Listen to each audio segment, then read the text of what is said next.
Eu vou trazer alguns dados para mostrar para vocês como está a situação hoje, que é bem precária. Olha só o que eu coloquei aqui. Bora lá, espera só um instantinho, deixa eu organizar aqui o meu navegador, até para poder aparecer no cantinho aqui para vocês. Vou aparecer aqui, ó, bonitinho no cantinho, em cima da imagem que eu coloquei bonitinha também. Segundo o IBGE, alguns dados que eles trouxeram para a gente, tá? Fazendo um comparativo de 2020 com 2019. Eu não tenho dados mais concretos de 2021, afinal de contas a gente ainda está vivendo o ano de 2021, nos aproximamos para o final do ano, às vésperas dos vestibulares, portanto alguns dados ainda não estão contabilizados. Portanto, alguns dados um pouco mais concretos são de 2020 e 2019. Lembra que 2019 é o período anterior à pandemia da Covid-19. Então, a situação, apesar de a gente ter vivido um cenário de crise, já ter estendido um cenário de crise durante um bom tempo, decurso, inclusive, do segundo mandato da Dilma, assim como parte do mandato do Michel Temer e Bolsonaro também, a gente tinha uma situação que estava em um crescimento franco, pequeno, progressivo. Vocês podem observar que esse dado de 2019 é um dado alarmante, mas não tão precário quanto 2020. Dá uma olhadinha nisso. Em 2019, nós tínhamos cerca de 10,3 milhões de brasileiros em situação de insegurança alimentar grave. Gente, 10 milhões é muita gente, né? Isso em 2019. Quando passado um ano, esses dados são do final de 2020, inclusive, tudo bem?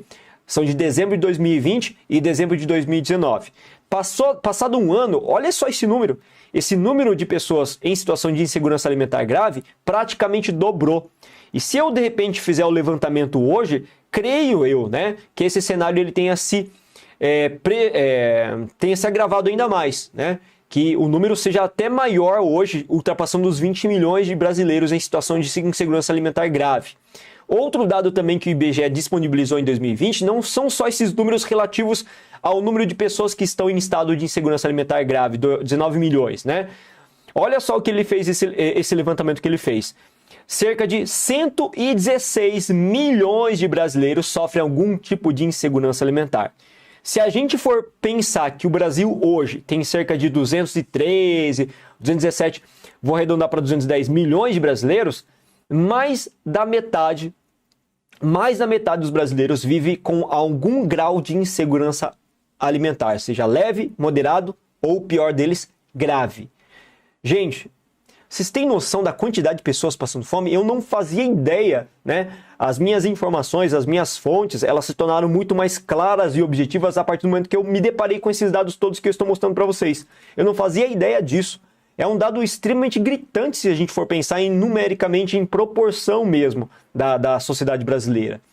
Ainda segundo esse levantamento que o IBGE fez em 2020, finalzinho de 20, dezembro, a fome atinge expressivamente um grupo de pessoas. Não é qualquer pessoa. Olha que interessante esse dado, essa relação que é em contexto que o IBGE fez. Esse problema da insegurança alimentar afeta especialmente e essencialmente, em sua grande maioria, pessoas que são pretas e pardas com um nível de escolaridade relativamente baixo. Ou seja, o que eu posso concluir aqui? Será que eu poderia concluir, de repente, que a insegurança alimentar, a fome no Brasil, ele está associado a um caráter também étnico? O que vocês acham? Será que a fome no Brasil também pode ser comparado, pode ser estabelecido essa relação com caráter racial, com caráter étnico? Olha que forte essa pergunta, hein? Uma relação, inclusive, que pode ser feita tendo em vista a proposta de redação Enem ou qualquer outra proposta de redação também que pode, porventura, vir a abordar esse tema que está muito forte no Brasil. Vale lembrar que 2020 a gente vinha em queda, a gente aumentou o número de pessoas. Desde o segundo mandato do governo Lula, a gente teve um aumento de pessoas que vivem em insegurança alimentar grave, mas a gente tinha um aumento pouco expressivo, né? Ainda que seja muito ruim, é um aumento pouco expressivo. Só que de 2019 para 2020, o ano da pandemia, houve um aumento expressivo de pessoas passando fome. Será que a gente pode associar esse fato das pessoas passarem fome com a questão, então, racial, étnica no Brasil? Olha que pergunta forte.